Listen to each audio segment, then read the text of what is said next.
Welcome, everybody, to the December 11th meeting of the Planning Commission for Anacortes. Ms. Gleichman, would you please take roll? Commissioner Mills? Present. Commissioner McCombs? Present. Commissioner Ryan? Present. Commissioner Martin? Here. Commissioner Stoneman? Here. Commissioner Courier? Here. Commissioner Dretske? Here.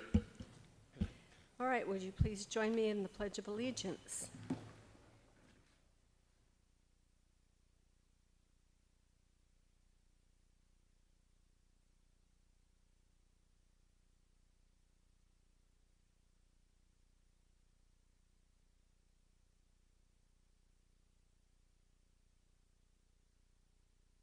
Thank you, Ms. Gleichman, for 3 minutes. You're very welcome. That's pretty good. Gentlemen, would you like to, what's your pleasure? Would you like to just approve these all together, or would you like to approve them one at a time? I would suggest we do one at a time since there was different mixes of commissioners at each of those three meetings. Okay, I think that is fair. So is there a motion to approve the minutes of 9/11/24? I'll make that motion. And is there a second? I'll second.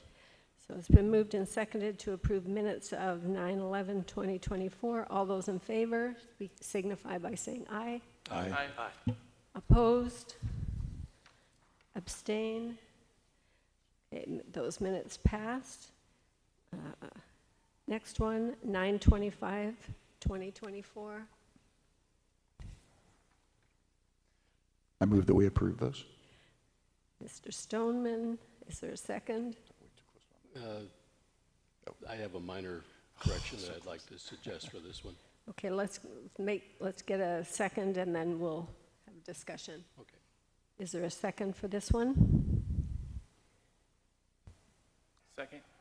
Mr. Courier seconds. Now, discussion. Minor correction. I recently joined the board at the Anacortes Senior College, so to hold the flag high.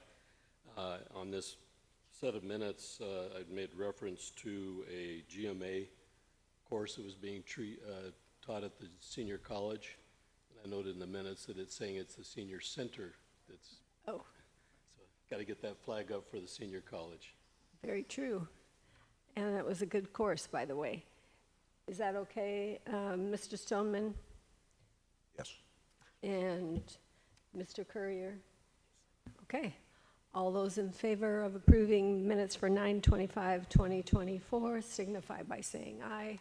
Aye. Opposed? Abstentions? I abstain. Okay, Mr. McCombs abstains from the 9/25. All right. Next one is 10/2/2024. Is there a motion? Madam Chairman, Yes. move to approve. Okay, Mr. Mills, is there a second? I second. And Mr. McCombs seconds. Any discussion? All those in favor signify by saying aye. Aye. Opposed? Any abstentions? None. Minutes passed. Okay. Moving on to item 4 is public comments. So this is the opportunity for anybody in the public, either in person or online, to speak to any item not on the agenda tonight. There's Nobody? nothing Okay, I hear my phone ringing, I think. Just a second here. Somebody's, yes.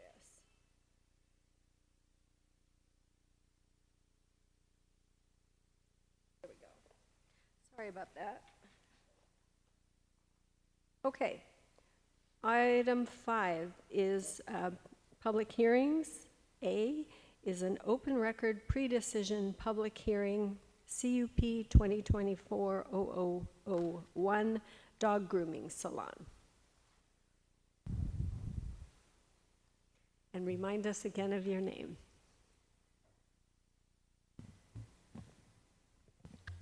Does this work? Can you hear me? Okay, good. My name's Anna Dewey. Anna Dewey, I'm the new associate planner with the planning department, and this is my first planning commission presentation, so hopefully it goes well. Let's get this full screen. All right, so thank you, Chair, Commission, and everyone in the audience for this presentation. So tonight we are bringing a conditional use permit application for the Pamplemousse Dog Grooming and Salon. I was hoping the applicant would be here, so maybe she'll show up at some point in case there were any questions, but pretty straightforward permit, so hopefully it's not too many questions. So just a little bit of background on this application. The project is located here with this blue outline. It's right almost behind City Hall. It's close to the intersection of 5th Street and Commercial Avenue, and it's in the CBD district of downtown Anacortes. So the applicant is Stephanie Monteverde, and the property owner is Daniel Douglas. As I said, the proposed use is a dog grooming salon, and it's within an existing commercial building. So she's proposing to have approximately 3 to 4 dogs on site at one time, about 1 to 2 staff, and her operating hours would be Monday through Sunday, about 8 a.m. to 6 p.m. So under the city code 19.41.050, animal care services indoors in the CBD district require a conditional use permit. So per the code, animal care indoor is defined as any building or land use designed or arranged for the care of animals without outdoor activity. So this includes animal grooming. And again, we're pretty familiar with this area of the city since it's almost right behind City Hall. So it's right up here, almost on the intersection of 5th Street and Commercial Avenue. Again, the zoning district is the CBD, and the comp plan designation is also the CBD.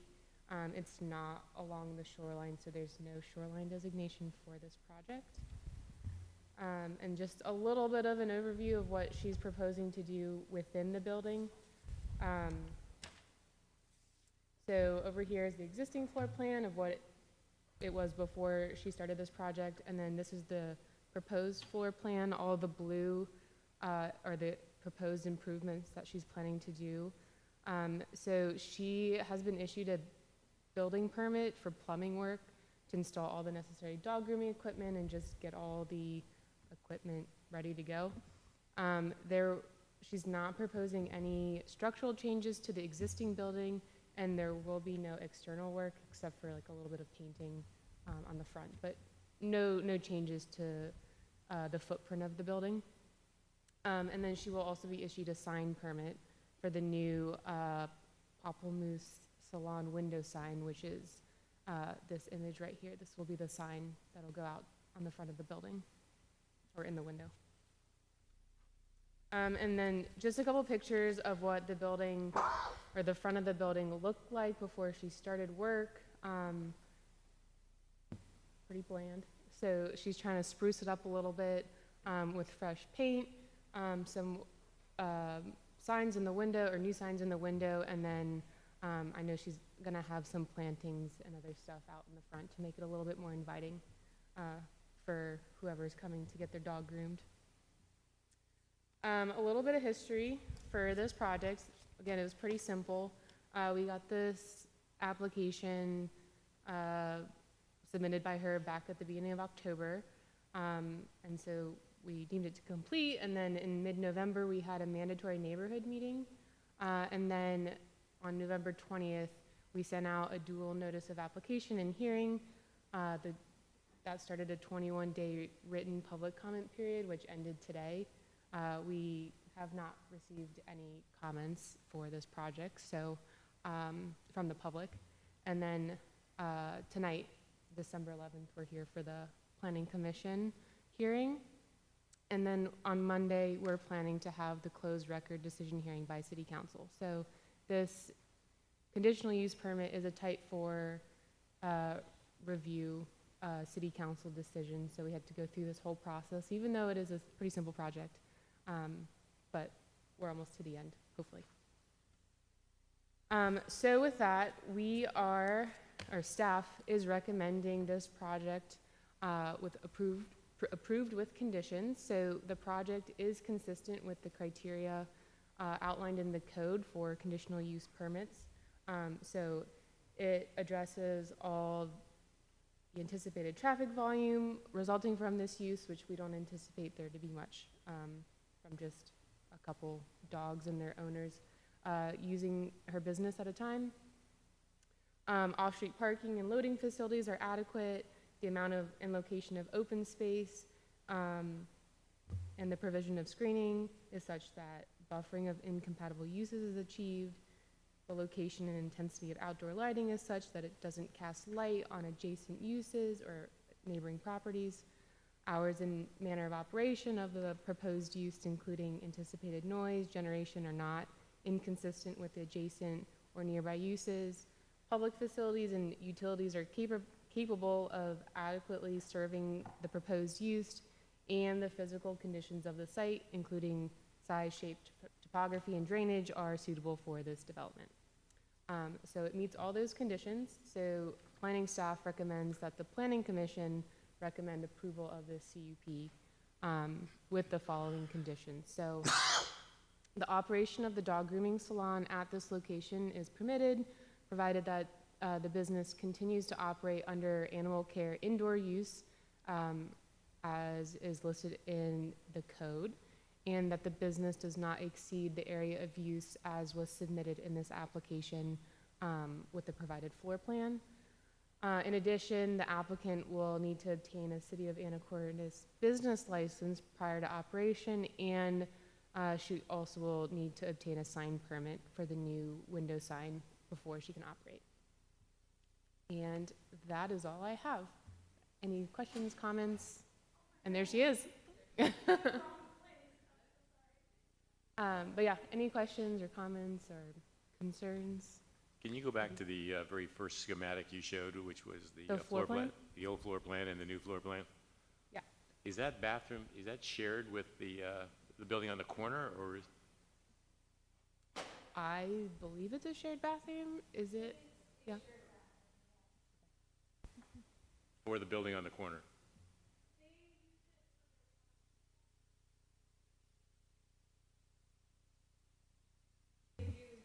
Excuse me, would you mind coming up and identifying yourself and speaking into the microphone?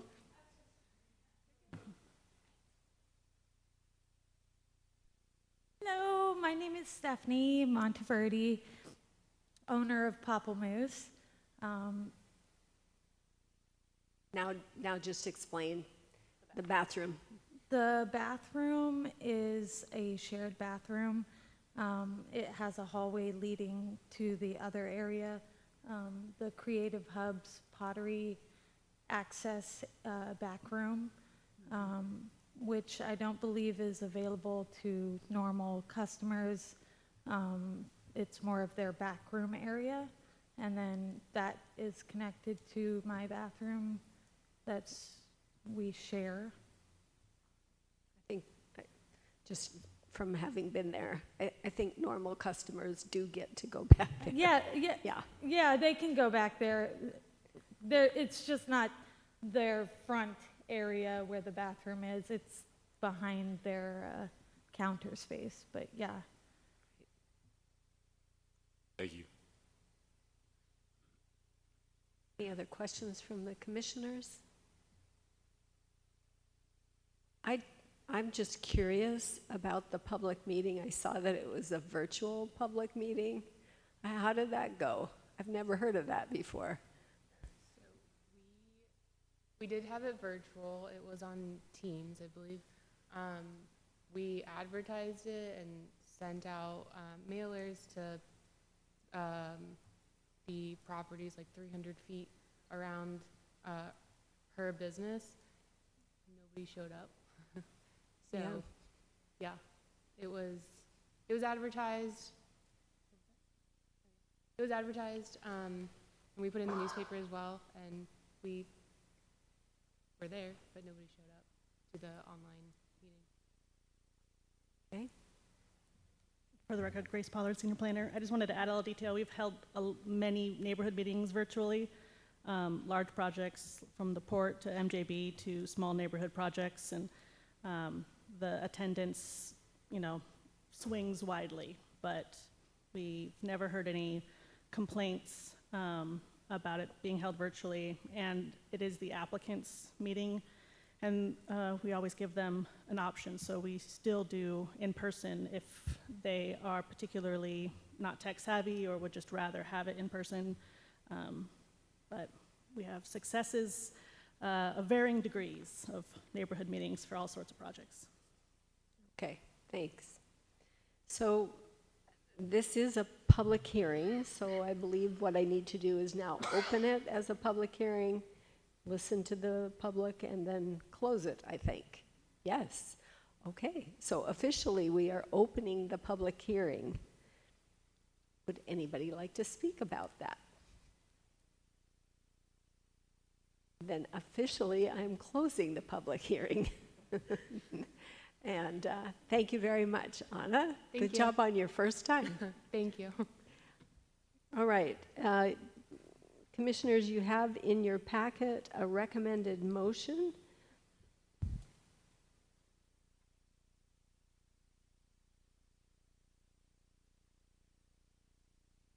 Mr. Stoneman. Commissioner, I move that the Planning Commission recommend approval to the City Council concerning conditional use permit CUP 2024-0001, subject to conditions of approval 1 through 3, as they were written in the staff report dated December 5th, 2024. Is there a second? I second that. Okay. It's been moved and seconded, and I'll read it, to recommend Planning Commission recommend approval to the City Council concerning conditional use permit CUP 2024-0001, subject to conditions of approval 1 through 3, as they were written in the staff report dated December 5th, 2024. Any further discussion? If not, I'm assuming we need a roll call since it's, yeah. Commissioner Mills? Aye. Commissioner McCombs? Aye. Commissioner Ryan? Aye. Commissioner Martin? I'll say aye. And Commissioner Stoneman? Aye. Commissioner Courier? Yes. Commissioner Jareski? Yes. Thank you. Okay, motion passes. And we are going on to public hearing B, 5B, proposed amendments to the Anacortes Municipal Code, AMC, Title 19, to comply with new state requirements and improve predictability and timelines in project permit review, draft ordinance 4092. And we have Ms. Grage. Hi, good evening, everyone. My name is Libby Grage. I'm Planning Manager in the Planning, Community, and Economic Development Department. And I see I made the title of the slide just long enough to give me enough time to get down here. So thank you. I've been working on that. Okay, so let me get this going.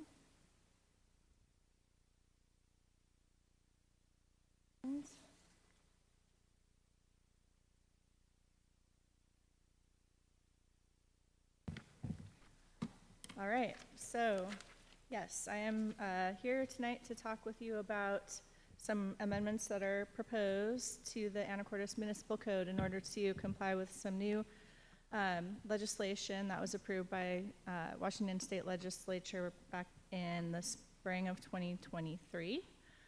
Oh, there we go. So the bill passed in the spring of 2023. The purpose is to consolidate, streamline, and improve local permit review processes for residential permits. And the changes in the law amend RCW Chapter 3670B, which is the Local Project Review Act. The requirements in that statute are integrated into the city's municipal code in our review procedures. So there are certain requirements under that state law that we have to follow currently in our code. And so the changes under 5290 are to that same law, so we need to change our code to reflect those new changes. SB 52, I changed the number, 5290. Sorry about that. That should be 90. Under this law, there are certain changes that the city and other local jurisdictions are responsible for implementing, and there are a lot of changes that the Washington State Department of Commerce is responsible for implementing, and I'm not going to talk about any of those. I'm just going to focus on what the city is required to do under this law.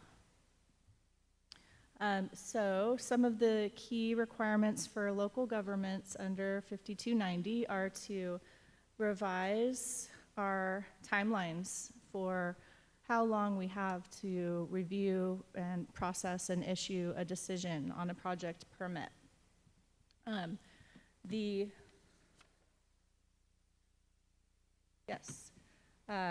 Another item is in the new law is that if a jurisdiction does not meet the new timelines for processing permits, then it must refund an applicant a certain portion of the permit fees that were submitted with application, unless that jurisdiction adopts at least three measures that are outlined in the new law.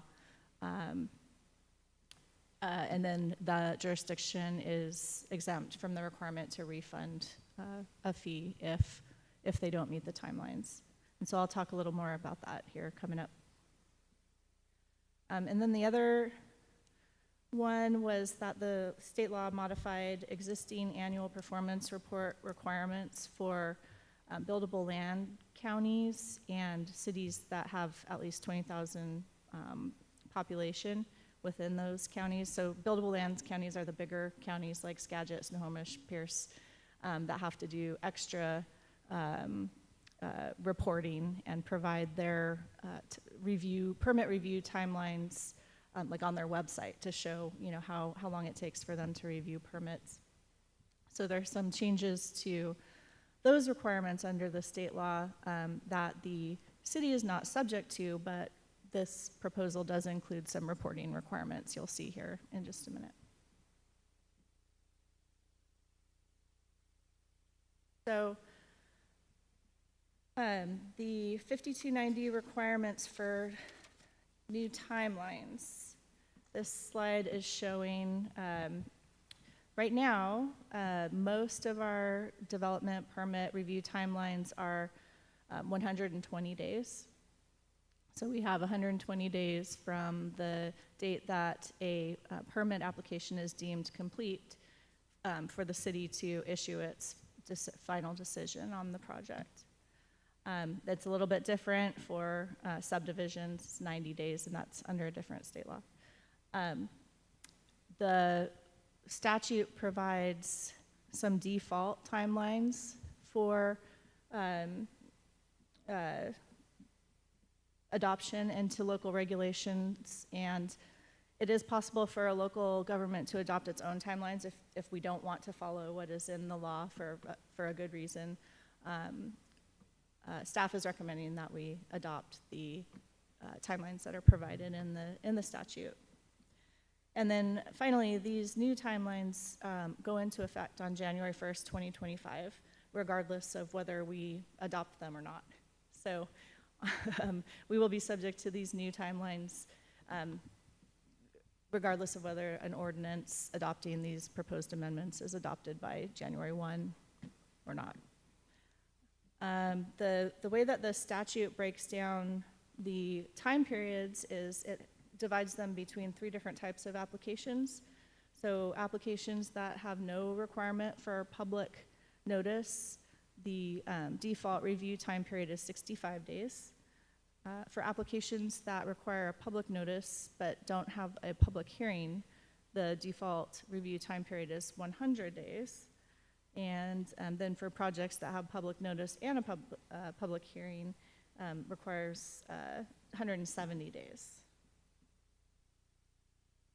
I know this is a lot on this slide, and I'm sorry. But I wanted to show how our current code, our existing code shows our timing for making a decision on permit applications in 1920-160. And so you can see here that for preliminary subdivisions and binding site plans, it's a 90-day limit, which is what the state law requires in our CW 58-17-140. And then there's a final subdivision timeline as well, which is 30 days, and that's also consistent with the state law. So those won't change as part of this. They'll still remain the same. And then all other development permits under our current code, there's 120 days to issue the final decision for the city. So to comply with 5290, the amendments that you'll find in your packet propose to delete this table and then add into our AMC table 1920-130, which is the table, it's a big table that has all of the different types of permit applications that somebody might need to do development in the city. It breaks out the different types by what the review process is for those. So for example, a type 1 permit, I'm gonna get this out of here. A type 1 permit, an example of that is like an ministerial permit type, like a boundary line adjustment or a building permit. So pretty simple, straightforward permit type that does not require any public notice or public hearing. And so you can see here, we've, down at this last row here, this is where the new timelines are proposed to be integrated into that table. So we'll have most of the information that anybody needs to know about, how a permit is processed at the city, right in this handy table.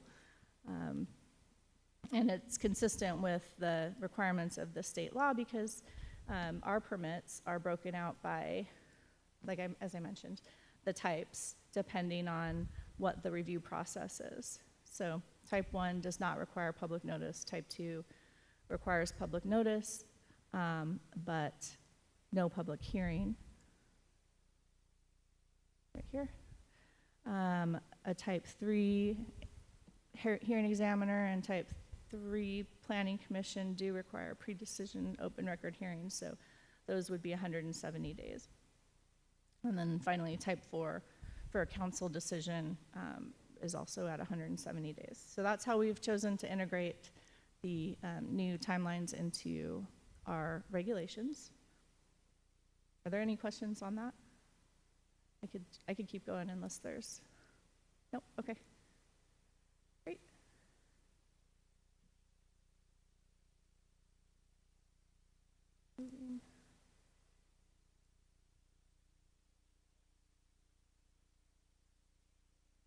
So this slide is talking about the requirement in 5920 that the city refund a portion of application fees if we don't meet our new timelines for reviewing and issuing a decision on a permit. And so because these review fees are an important part of funding, city review of applications, and we, they're quite low anyways. We really don't want to lose any of that funding for our department. And so what we're proposing is to adopt 3 measures from that list that I talked about. And the 3 measures are to budget and continue to budget for on-call permitting assistance when permit volumes or staffing levels change rapidly. To adopt development regulations that make housing types an outright permitted use in all zones where the housing type is permitted. And then to adopt a procedure to offer a meeting with the applicant to attempt to resolve outstanding issues during the review process. And I'm going to talk more in detail about each of those here. So this is the first measure that we're proposing to adopt with the ordinance. This is not a development regulation, and so it's not in, you have that draft ordinance 49D2, and the exhibit contains the draft amendment language in your packet. But you won't find this one in the development regulations because it's not a development regulation. So how we comply with 5290 is by stating in the findings of the ordinance that the city has budgeted and will continue to budget for on-call permitting assistance for when permit volumes change.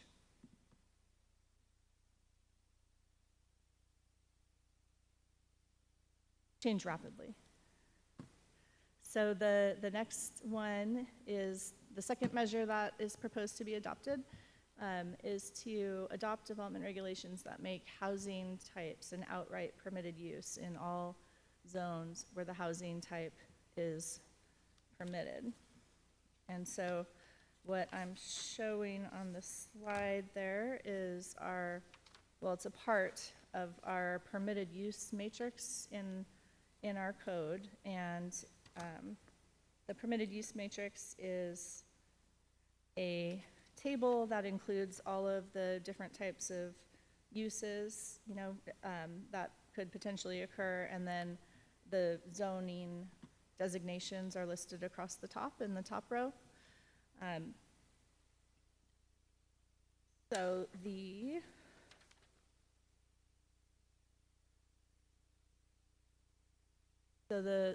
This measure would amend this table, 1941-050, which is just the mixed use and industrial zones. So what would happen is that the single family uses would be changed, are proposed to be changed from a conditional use in the commercial and central business district and the LM zones. So change that from a conditional use to prohibited. And the reason for that is because all of those zones, their purpose is not for low density, single family residential development. They're really more commercial, retail oriented zones. And that's what the comprehensive plan, spells out in its designation of those areas and the purposes for those land use designations. So existing single-family residences would be allowed to continue to be, maintained and repaired as non-conforming use under our code. Oh, and I also wanted to point out that currently in both the CBD and C zones, single-family uses are only allowed to be established or conditionally permitted if it's in an existing building that was a single family at some time in its past. So under the current code, you couldn't build a new single-family home. It would just be, converting a single or a building that has changed occupancy to an office or commercial back into a single-family residential use, and that would only be allowed via conditional use permit. So pretty limited circumstances where that could be done anyway. I did note that there is, in the draft that you have, the draft amendments, there is an additional change if the commission were to recommend and then ultimately council adopt this ordinance.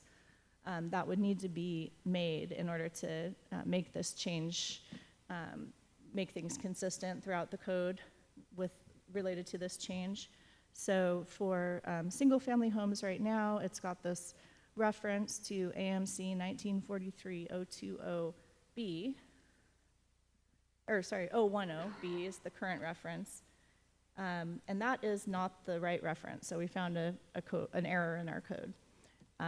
The correct reference is 1943-020B, and that's where you'll find the district-specific standards for single-family in CBD and commercial zones. And that's where I was talking about, you can only change an existing building back into a single-family if it was a single-family at some point in its past. So the change that is not reflected in your current draft of the proposed amendments would be to just update this section here to 020 to reflect the correct section, and then delete the use provision down here under district-specific standards, number 1, and then renumber number 2. And this section is no longer needed if single family is not permitted in those zones. Does that make sense to everybody? That was a long, okay. Thanks for bearing with me on that.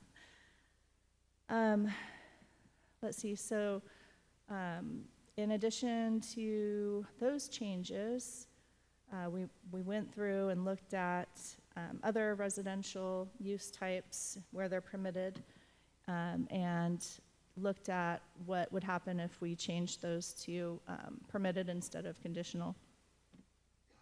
So multifamily is currently a conditional use in the commercial marine and in the manufacturing and shipping zones. Those are proposed to be changed to permitted outright in those zones. The commercial marine zone is primarily along the waterfront, and the concern there and the reason for a conditional use permit for multifamily or residential in the past has been to try to ensure that any uses that are developed along the shoreline are still like water related or water dependent, or have some relationship to the water, so that you don't just see single purpose residential popping up on the water when it's a limited resource, so there are certain uses that are preferred there. But the Shoreline Master Program takes care of that. So where the CM zone is, mostly along the shoreline, the Shoreline Master Program has development regulations that address use types. So we weren't concerned about changing that from a conditional to a permitted use, because we felt like those issues were addressed in the Shoreline Master Program. The manufacturing and shipping zone, changing multifamily from a conditional use to permitted outright, and this X here leads you to a section in the code that outlines a very specific area of the manufacturing and shipping zone where multifamily is permitted, and that specific area is the block that the Olson building sits on. 3rd and commercial. So that's also a very limited area where you could actually do multifamily. So we weren't concerned about changing that conditional use to a permitted outright. Finally, there were some changes to the adult family home provisions in the permitted use matrix, and those are mostly to just make sure that our code aligns with the state law around adult family homes. The state law says that adult family homes need to be a permitted use in all areas that are zoned for residential or commercial development. And so that would include the marine mixed use and commercial marine. So we added those as permitted uses there. So that's a change that wasn't necessarily required by the new state law, but something that we found as we were going through the code and thought it would be a good idea to fix.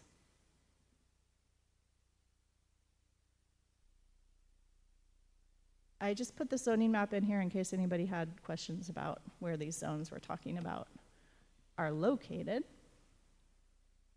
Actually, I have maybe a dumb question. What's the difference between commercial marine and commercial marine 2? The commercial marine is a little more geared towards, like, it allows for more retail and like tourist accommodations and a little bit more that type of use, whereas CM2 is more industrial, allows for more industrial uses like boat repair and manufacturing, dry boat storage, and that sort of thing. So it's a little bit more, allows for more intense uses in the CM2 designation. And where is it? Oh, I'm sorry. This CM2 is right here, and I think that's the only area in the city that is zoned CM2. So this is MJB owns this property here. It's dry boat storage right now, and this is the Fidalgo Marina, I believe. There's a travel lift pier right here. Does that help? This Yes. is Anacortes Marina. Oh, thank you. Thanks. There's so many of them. So this is 22nd, 22nd with the roundabout is here. Is that helping? T Avenue. Okay. And then the CM zones, primarily Port of Anacortes owned properties around the Cap Santa Marina, and then up at the Secret Cove restaurant on the north side of the city, by Guaymas Channel. There's some CM over here by the State Ferry Dock, and down by the Tommy Thompson Trail where the Samish have their RV park. So a few areas throughout town there. Thank you. Yeah.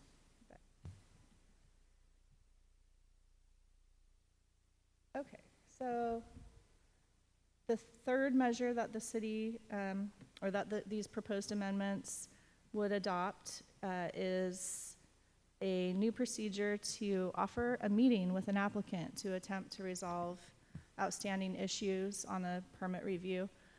And so usually what happens is somebody submits a permit application, the city staff review it, and look at whether it complies with codes and standards, and whether they have provided all of the information that we need in order to complete our review and make sure that it meets all of the codes and standards. And if there are things missing on the plans or additional information that we need to complete our review, then we will send a letter to the applicant stating what those items are.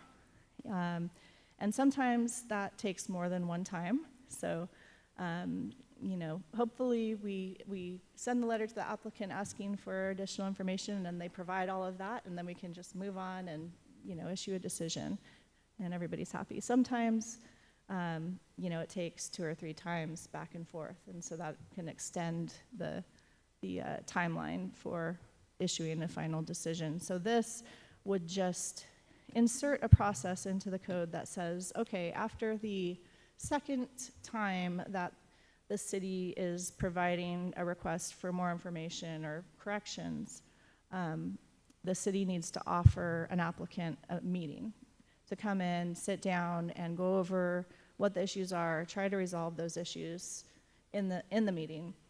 And if they can't be resolved, and the city has to request additional information for a third time, when the applicant responds to that, the city would be required to forward that application on to the decision maker or to the next step in the process. So we can't keep asking for additional information. There is a decision needs to be made.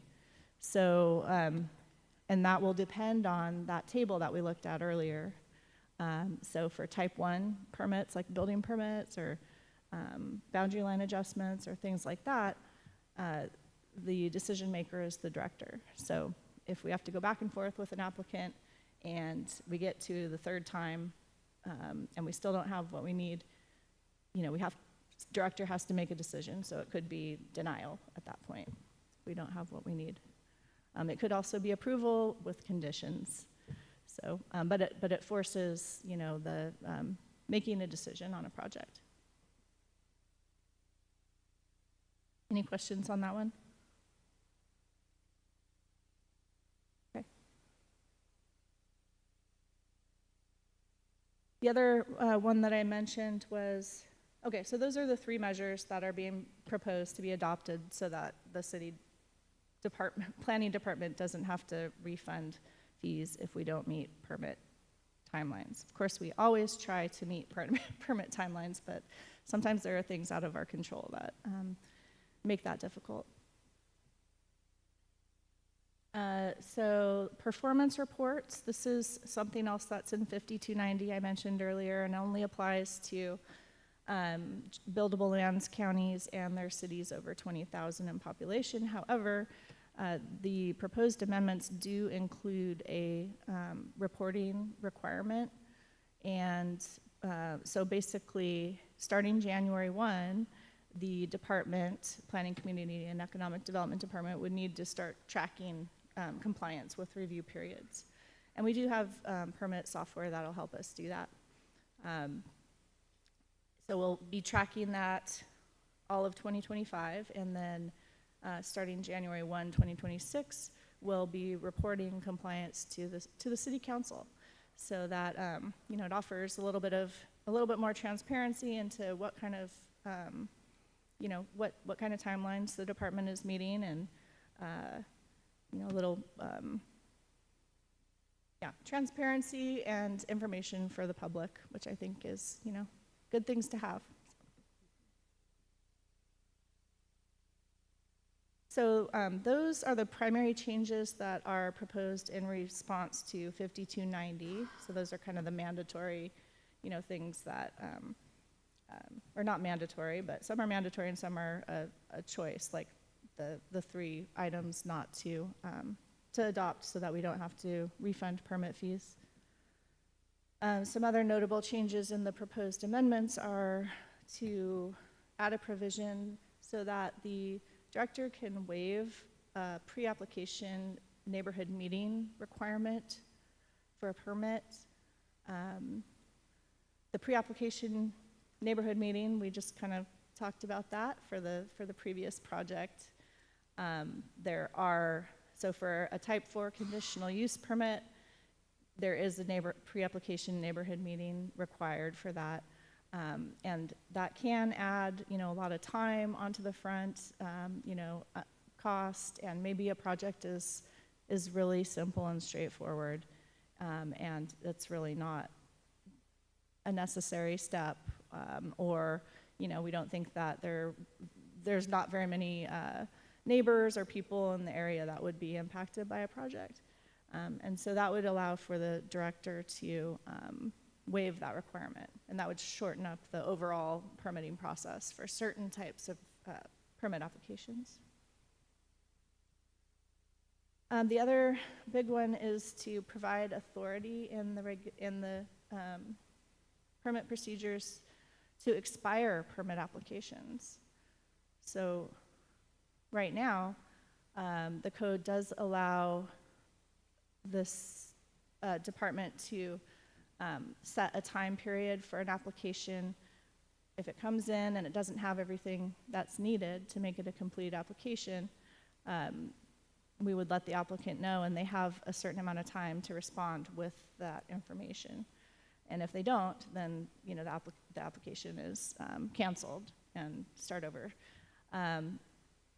We don't right now have a provision that allows for us to expire permit applications that have been deemed complete and they're in the process. So, there can be permit applications that have been, gone through multiple rounds of review and they've been in for years.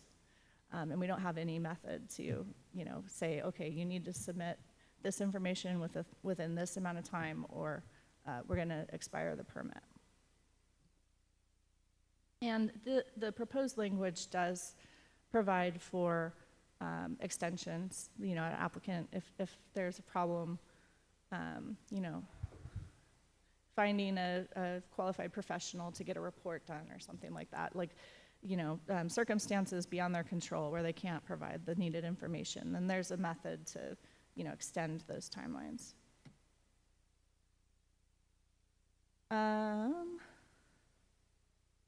So the review process for these proposed amendments, the City Council Planning Committee drafted the recommended changes that you have in front of you. The Planning, Community, and Economic Development Department, we've provided the notice of pending adoption to the Department of Commerce, which is one of our requirements when we amend development regulations. And that is so that other state agencies can review them and make sure they don't have any concerns. And we didn't get any comments from any state agencies. The planning director issued a State Environmental Policy Act determination of non-significance, DNS, on November 13th, 2024. And that is a procedural determination that is required for a lot of development regulation amendments, mostly SEPA, or a lot of times SEPA is done for project permits, so actual development of projects that are impacting the environment. In this case, it was determined that the proposed amendments would not have a probable significant adverse impact on the environment, and that an environmental impact statement or study is not required. That threshold determination was appealed. We received an appeal on that determination. Appeals on procedural determinations are heard by the hearing examiner through a separate process. And so the fact that there was an appeal received on that determination does not interfere with the Planning Commission's ability to hold a public hearing this evening and make a recommendation on these proposed amendments.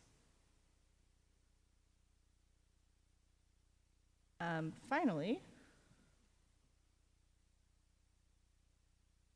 well, this is just AMC 1916 provides the process for Planning Commission to review and consider legislative action. So legislative action is a development regulation amendment or comp plan amendment, and that's what we're doing. So the process includes the public hearing, at least one public hearing, which we're doing tonight, deliberations by Planning Commission, and then ultimately a recommendation to City Council. And City staff is recommending approval, that the Planning Commission recommend approval of these amendments to Council. Are there any questions?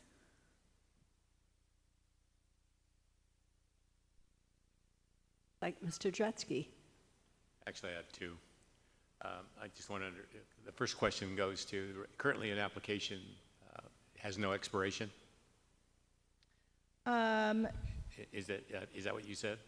Well, an application that is not approved, so an application Okay. that's been deemed complete and is in review, and we're just going back and forth trying to get the information that staff need to complete our review. There's not really anything in code that allows us to stop that. So is that application grandfathered based on when the application was made? I guess my question goes towards, in the past we've had a rush for people wanting to get things built when, let's say, the installation code was going to, the requirements were going to change, correct? And so I get my application in, I bring in the check for the application, and then we go back and forth for a little while, and then I don't act on it.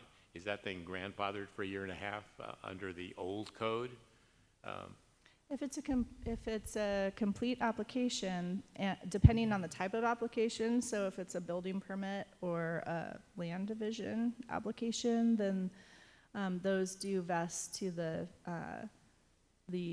development regulations that are in place at the time that the application's complete, deemed complete. I thought people rush in with the application and they don't have an approval, but the main thing was they beat the deadline. If the deadline, let's say, was going to be January 2nd for the new code requirements, then all they wanted to do was get it in. It wasn't complete. They knew it wasn't complete. They knew it wasn't going to be approved right away, but Yep. Their check was dated under the old time requirement. Yeah, so we have submittal checklists and application requirements that we look at to make sure that an application has all of the elements that are required. And only then is an application deemed complete. So, might have been different in the past where somebody could just submit a piece of paper that says, I want to do this, and it would be deemed complete, but that's not the way our code is written now, or the way that we do business. And then my second question was that, again, hypothetical, an applicant goes back and forth with the building department regarding a disagreement on an interpretation of a rule or something. And then after multiple attempts to work it out, it then goes to a hearing examiner, correct? So are you talking about the new provision? Yes. It would depend on who the decision maker is. So after we hold the meeting with an applicant and try to work things out, if we have to, for a third time, request additional information or corrections, the application will get moved along to the next step in the process, or the decision maker. Can you see where anybody would perceive that that's a problem, because the ultimate decision maker is going to be the person in charge of the department has a difference of opinion with the applicant? Not necessarily. It depends on the type of application. So Let's talk single family. yeah, so like a single family, that would be a building permit, and it would be the director of the Right. department. Can you see though? Can you see where somebody might perceive that's a tough road to hoe if you're the person disagreeing with the building department over some issues that have caused the meetings back and forth? I don't know. I think we already, offer. Put yourself in. Yeah. Put yourself in the other person's shoes, not yours. Yeah, I think it's intended to, if, our department, we do meet with applicants, Right. all the time, and say, hey, come in and meet, let's try and work this out. So it's not really anything new for us. We're just adopting that procedure into the code. But usually, we're able to eventually arrive at a decision. I guess I don't was know. concerned I about think the ones that aren't the ones that are outside of that group. We usually come to an agreement. And maybe that's a very small number, but I can Yeah. see where it's a it'll headache. It'll force, the city will have to make a decision. So, Okay, thank you. yeah.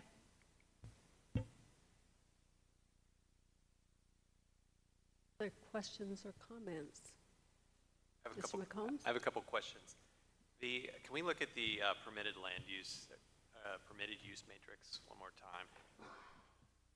So we're not looking at like the residential zones in this permitted use matrix. Are there any conditional uses that still exist in the residential zones, or would this No. not apply to residential zones? There are no conditional uses in the residential zones. So the ones that used to exist, we've cleared out, right? So is there no longer any, there's not any recourse for a neighborhood if there's a project in the neighborhood for them to have public comment if everything is permitted by right? Are you asking about for the multifamily in a commercial marine zone? Yes. So it depends on the extent of the project. If it exceeds certain thresholds, like number of units, then it would be subject to State Environmental Policy Act review, SEPA. So I think if it was more than, I want to say 20 units, it would go through SEPA review, which requires public notice. Our code requires, publishing notice of the application in the paper, and posting the site, sending notice to property owners within 300 feet. If it's in the CM zone, it's also probably in shoreline jurisdiction, and a shoreline substantial development permit requires public notice as well. So yes, the removal of the CUP requirement doesn't necessarily remove all ability for the public to, receive notice or comment on these projects. it wouldn't apply to residential zones because there's none any longer, right? Yeah, I don't think, I haven't looked at it in a while, but no, I don't think that there are any, pardon? Okay, thank you. Thank you, Grace. She pulled up the code for me. So no, there are no more conditional use permits in the residential zones for single-family, multifamily, Okay. cottage, any of those types of uses. It does. Okay, my next question, it looks like the timelines that exist are less lenient, the current city timelines for permit applications, which if you could maybe go back, I think it was 2 slides. I thought it was 25, 60, and 100. Or 65, where was it? 90, 30, and 120. So are those, are the new state requirements more lenient than the current city ones? They are for projects that require a public or a notice of application and a public hearing. They are more lenient. They are longer at 170 days than instead of 120 days. Okay. So why would the city make it? Why would what? Why would we give more time? Oh, Okay, the whole idea here yeah. is to reduce the amount of time on a permit, well, right? right, and I think also to increase predictability. I think that 120 days for something that requires that level of, like a planning commission, public hearing and review and recommendation to city council takes a lot longer than something that doesn't require public notice and hearing. And so I think that the 170 days is probably just more realistic. So it's going to help So we people. were never meeting our timelines. I'm not saying that, but I just think it's with all of the regulations out there now, it's probably more realistic, and I think it will help. Instead of saying 120 days, and that's not, what's happening. People that are trying to plan their project and figure out timing, 170 days is going to, give them they're not going to be surprised when it exceeds 120.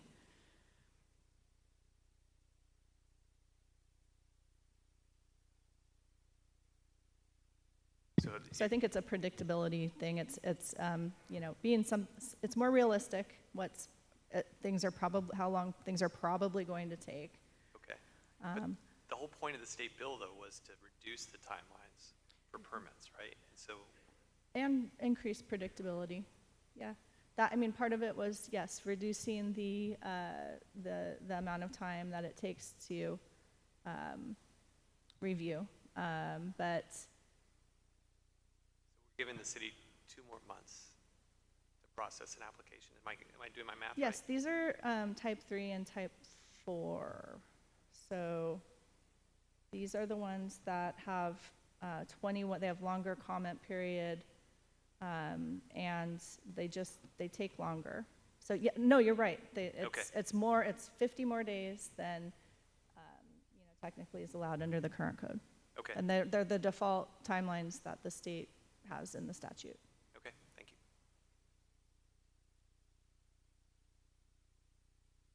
I guess I'll follow up because I had the same questions, and especially if you look at the ordinance that we're going to recommend or supposedly recommend to the city council, it talks about that 120 days, and I wondered also about why would we be extending the time, especially when the amount of time is an issue.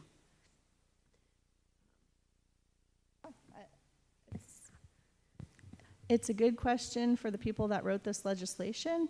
I don't know the right answer, but in terms of our department and our permitting processes that we have, it is a more realistic time frame, and I feel like it'll help people better plan for further projects to have a more realistic time frame in there. And actually, you did set my mind a little bit at ease saying that this is the statute that we're recommending adopting. It is the statute. It's not we just made it up and added some more time. Right. So Yep.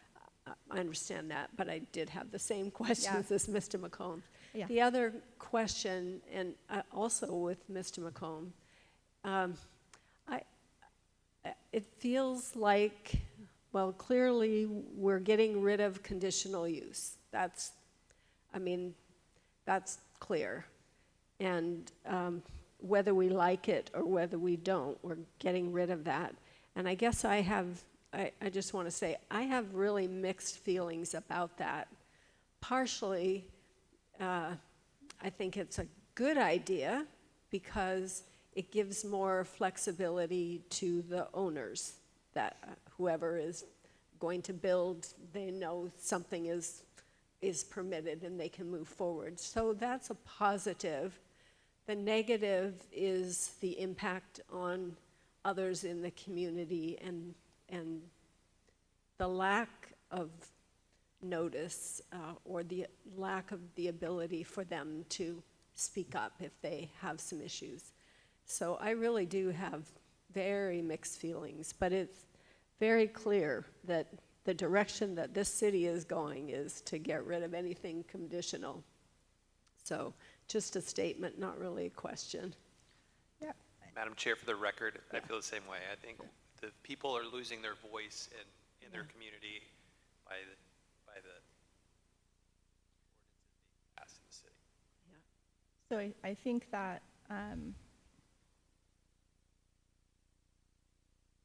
that where there are proposals to change things from conditional to permitted outright, if there are concerns about what, specific impacts of a specific type of use may have on an area, those are good things to bring up now, so that when we are working on our development regulations, we can make sure to add in measures into the regulations that will mitigate for those impacts. And so really, understanding what the concerns are now at this phase in the process will allow us to address those concerns through the development regulations. So there's more certainty in that way, because people can see exactly what will be permitted, what the development, site design and building design requirements will be, through looking at the development regulations. When they purchase a property, they can see, oh, I'm in this zone, and here's what uses are permitted, and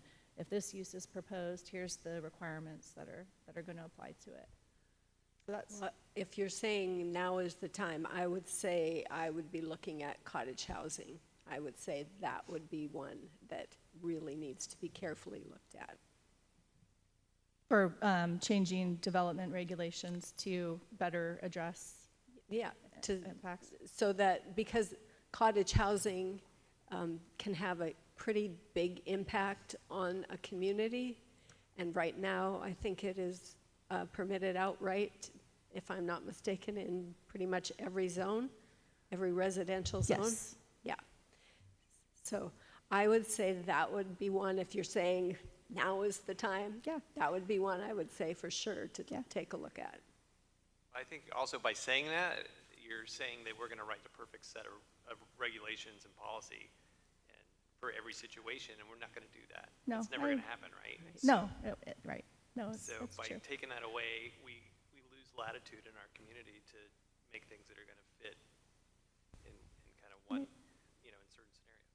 Yeah, no, I mean, I hear that. I think, there are certain uses that, a conditional use permit is very appropriate for, like, uncommon uses where we don't know what the impacts are going to be, until we have an application in front of us and, it's told what the impacts are going to be. But for most smaller uses, like housing uses, a duplex, things like that, there's current development regulations that attempt to address all of those impacts. We have stormwater regulations, we have environmental regulations, we have design standards, we have, requirements to improve streets. We have all of those things in the regulations that we're looking at when an application comes in to, so those are what's intended to address the things that might come up through a CUP process, if that makes sense. Okay, any other? Oh, Mr. Mills. Three things.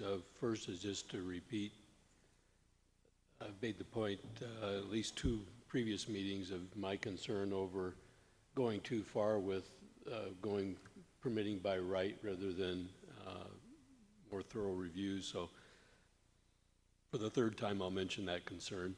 And then two procedural questions. One is a couple of slides before the end where the proposal was that the director could waive the public meeting, or under certain conditions could waive, that one, the neighborhood meeting. Would that also require that the director, if they chose to go that direction, would document the reasons for making that decision? There was some dialogue in our packet that talked about the examples, and I think you commented on some too. But I think if we're going to go that way, it would be it doesn't have to write a chapter of the Bible, but, a couple of sentences documented to explain why that decision was made would be a good administrative step. And then my second procedural type question is, in our packet, it says that the City Council Planning Committee recommended proposed amendments, et cetera, and in your presentation, you mentioned, or had on a slide, that the Planning Committee of the City Council drafted their recommendations. Trying to understand our role as a commission, part of the City Council has already put forward what their desires are.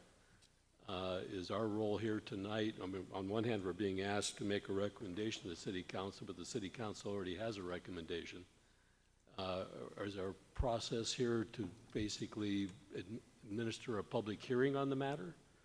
I'm not sure why we're making a recommendation if the recommendation has already been made. Well, this is the recommendation by 3 members of the council, which, is not a quorum.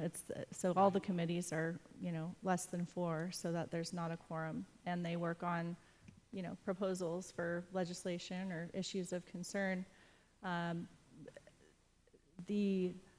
Tonight, the intent of bringing this to Planning Commission is that, yes, the Planning Commission's purview is to look at changes to development regulations. This is just a proposal that's been put forth. This is a public hearing. And so, to take public input and understand what the community concerns are about this proposal,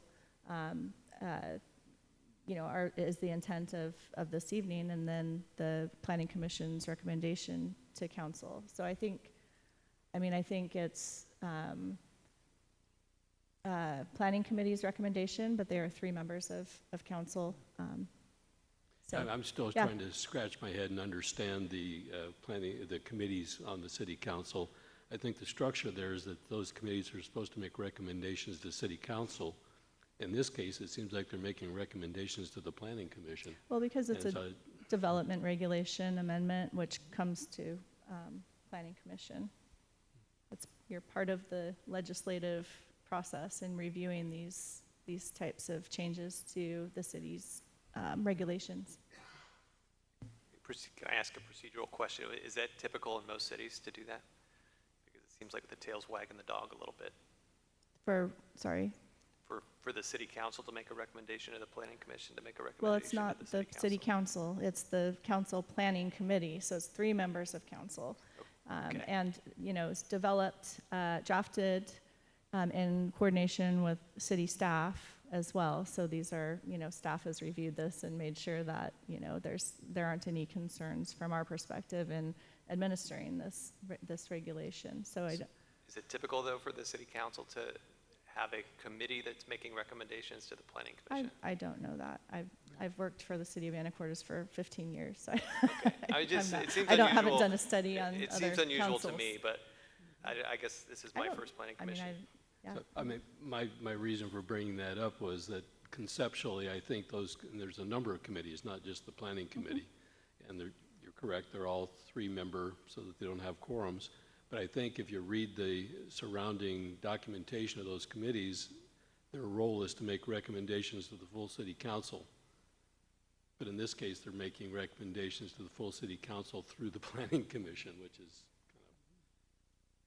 Well, it's the public process. I mean, that's the planning commission's role in, reviewing and making recommendations to council is to gather the public input and to hold the public hearings. And, you're close to you're closest to the community, and the community, and that's why it's part of the process. Mr. Courier. A quick clarification question. That piece a few pages back where we were talking about potentially a discount on application fees if the timelines weren't met. One of the things to avoid that was there were 3 different items. The first one was having someone on call. Can you talk about that a little bit? Do we have somebody on call? How is that being utilized, or is that something that we're going to put forward? Or did I misinterpret that? No, so there will be a money budgeted in the city budget and in the department budget to, when needed, hire a on-call person. That's not been done yet because this hasn't been adopted. But once this, if this ordinance is adopted, then the money would be budgeted. The department would need to figure out who that consultant might be and how exactly we would implement that process. We haven't gotten that far yet. And I guess what I was thinking about was just in context of pushing some of these timelines out a little bit. We talked about that. Maybe that is more realistic, but if we had access to that right now, could we shorten the timeline? If that was the intent of one of the intents of the bill, is to reduce times to get things permitted. And you are only as big as you are as a department and only resourced as much as you are, but is that something that could be utilized and maintain current timelines in those areas? But I guess it's a budgeting question, right? Yeah. That's it.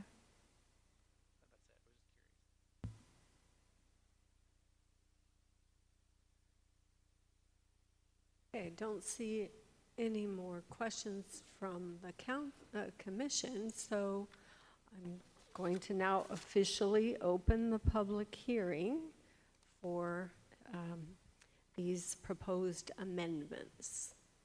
So this is the time anybody in the public could actually speak. So come up to the podium if you would state your name and your city. Okay. And we generally give 3 minutes. Okay, I'll be fast. Okay. So my name is Steve Cheney, and we acquired a piece of property at 902 8th Street, which would be at the corner of 8th and Q. It's a single-family home. It was built in 1890. And what our intent was, and we were just starting to go through the pre-permit process, and we're told that this might be a good meeting to attend, that what our intent was, that has been a residence, and it has also been used commercially at various times. Our intent was for that to be a single-family home downstairs with an ADU upstairs. My wife and I love the building. We would love to see it maintained. We think, I don't know if it's historical or not, but it feels that way to us. It's a beautiful building, and people that have walked by have asked us what we're going to do with it and saying they're hoping we're not going to tear it down. That is not our intent. We would like to use it that way. As I understand it from that table, we're in the CBD area, single-family home. That would not be a permitted use going forward, as I understand it. If that were the case, our motivation and the amount of money, which is significant, would make that impossible for us to use in its current capacity. And our backup plan would be to tear it down and build something else, which we do not want to do. And so we're just concerned. I mean, look, you guys will decide. You have the control of this. But we just want to voice that we would like it to be for this use and maintain this beautiful building if we can. It sounds like that may not be the case, I don't know. but I wanted to let you know that that was our intent. I don't know if we can get a permit in time. It sounds like probably not before this is done. But we do think that it would negatively impact the community based on our reasons for purchasing it was to preserve it, and from what we're hearing from people that walk by the property. So that's where we stand on that. I don't know, am I able to ask comments on that, or do you guys comment on this, or? Well, this is a public hearing, so we're hearing from Okay. you, and we'll take that in, and you've got planners sitting right there that have heard what you have to say, and I'm sure they'll have a dialogue with you about that. Okay. Thank you. You're welcome. Anybody else online? Nobody has a hand raised, no. Okay. So with that, any other comments from the commission? Anything? Otherwise, I'm going to close the public hearing officially, and I'm looking for a motion. Madam Chairman, a question about that. Yes. In our packet, we have, page numbers are cut off, but there's a draft recorded motion that's a two-pager that, but in the beginning of the packet, there's a suggested motion that's one sentence. Which motion is it that staff wants us to consider? I think the two-pager is the what would go to the city council, if I'm not mistaken. Yes, that's correct. With these legislative actions, our code requires the planning commission, or it requires a recorded motion from the planning commission, which is what that two-pager document is. It's basically outlining the planning commission's, I mean, this is a draft that staff prepared, so you are welcome to change it. It's your document that the planning commission chair signs, but it's the findings of fact and reasons for action. So I don't know that it requires a change, but I do have a question on the wording there. It goes back to my planning council or planning committee of the council role. The city council planning committee recommended proposed amendments. Recommended to whom? recommended them to the community. Okay. I recommended that they be brought through the public process. I'm trying to find the two-pager. I think it's page 54 and 55 of our packet. The numbers are half cut off. Okay, I got it.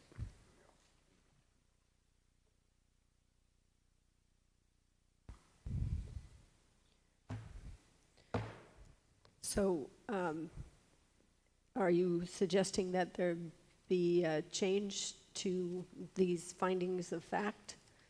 I don't believe, no. Yeah, no change in it. I just wanted to understand who this recommendation from the planning committee was made to. And it's anybody that would listen, I guess.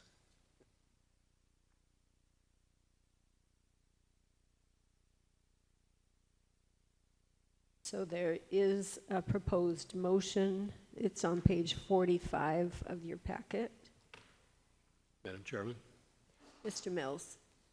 if you're ready for a motion, Yes.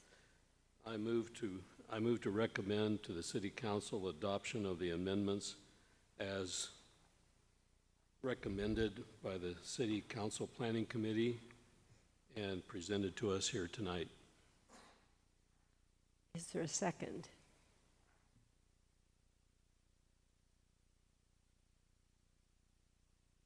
I second. Mr. McCombs?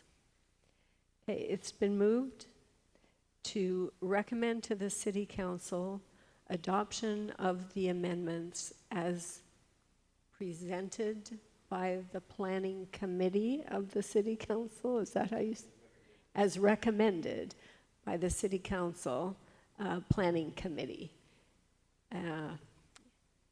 Any further discussion? If not, I think we need a roll call vote. Commissioner Mills, Aye. Commissioner McCombs, Aye. Commissioner Ryan, Aye. Commissioner Martin, Yes. Commissioner Stoneman, Yes. Commissioner Courier, Yes. Commissioner Dretsky. Okay, motion passes. We go on to Thank item you. 6, other business. And I see nothing here, so item 7, planning department update. I guess that's me tonight. I'm sorry, I don't want to stop sharing. Well, just again, I guess we'll just like to welcome Anna Dewey as our new associate planner. She's doing a great job, great presentation this evening, so we're very excited to have her. And other than that, I don't have any updates for you. I'd like to, wish you all happy holidays and have a nice time off, and we'll see you in 2025. So no meeting the day after Christmas or whatever it was? No, sorry. Actually, to 2 weeks from today disappoint. would be Christmas. Excuse me, Christmas Day. Had nothing planned that day. All right. Well, thank you very much. And hearing no other business, we are adjourned, 7:26.